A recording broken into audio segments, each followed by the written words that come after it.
way to repeal the Affordable Care Act. So why rush this through when we're uncertain what's going to happen with the Affordable Care Act? Tim, let's put this whole health care debate into context. Every president over the last 50 years has tried his hand at trying to reform health care in our country, and all of them have failed.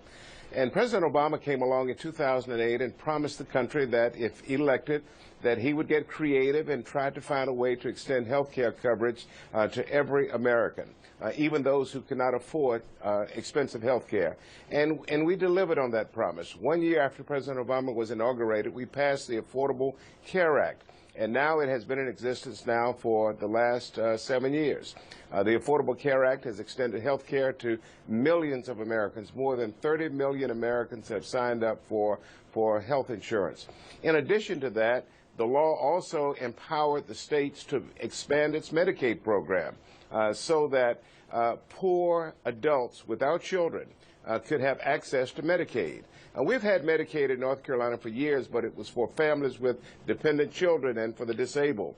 But the Medicaid expansion that we wrote into the law would also cover low-income individuals without children. But unfortunately, it was up to the states to expand their Medicaid program.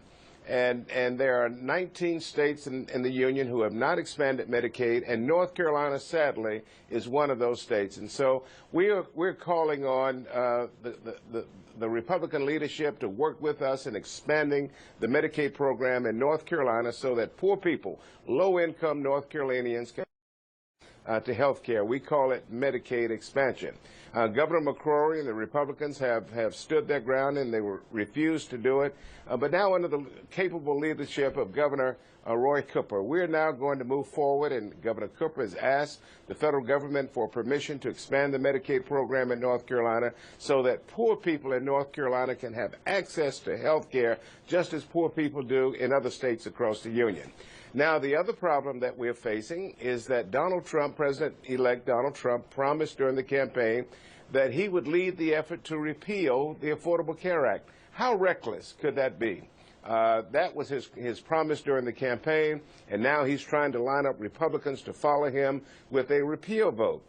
The reality of repealing the Affordable Care Act is finally sinking in with the Republicans. Repealing, first of all, will add to the deficit.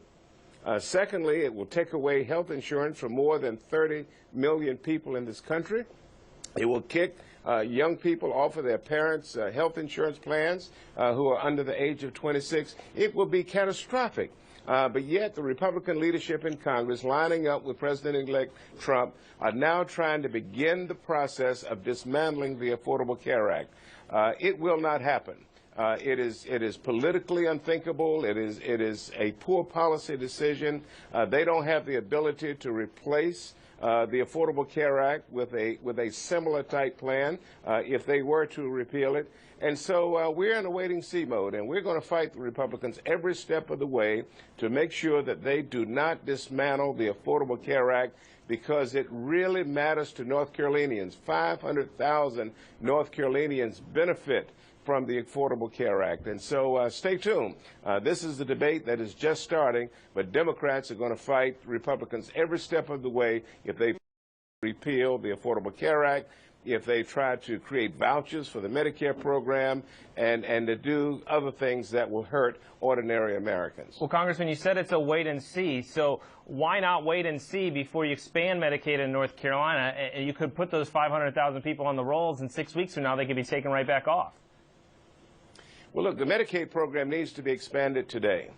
We have poor people in North Carolina today who, through no fault of their own, have no job, no opportunity to pay for health insurance. And if they get sick, they are prone to get very sick and run up the cost of uncompensated care. And some of them could eventually die. We need Medicaid expansion in North Carolina today.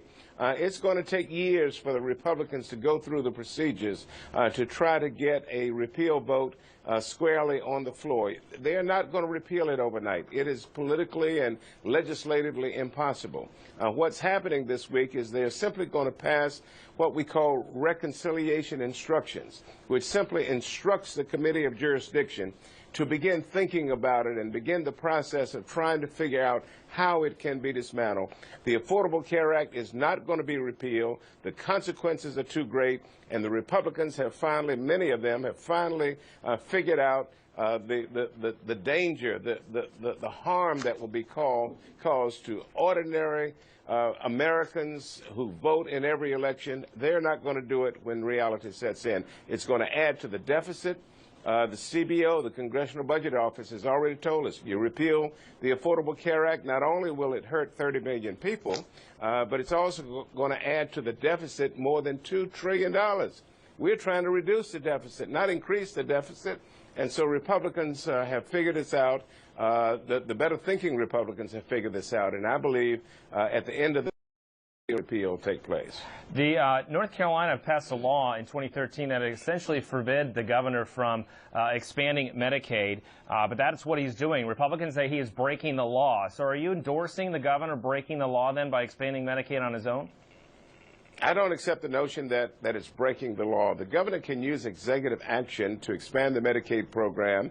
If the legislature feels that he has overstepped, that's what the courts are for. They can take it to the North Carolina Supreme Court and test the governor's authority. But in the meantime, the law does enable the governor to expand the program and to ask for a waiver from the federal government, and that's what Governor Cooper is doing.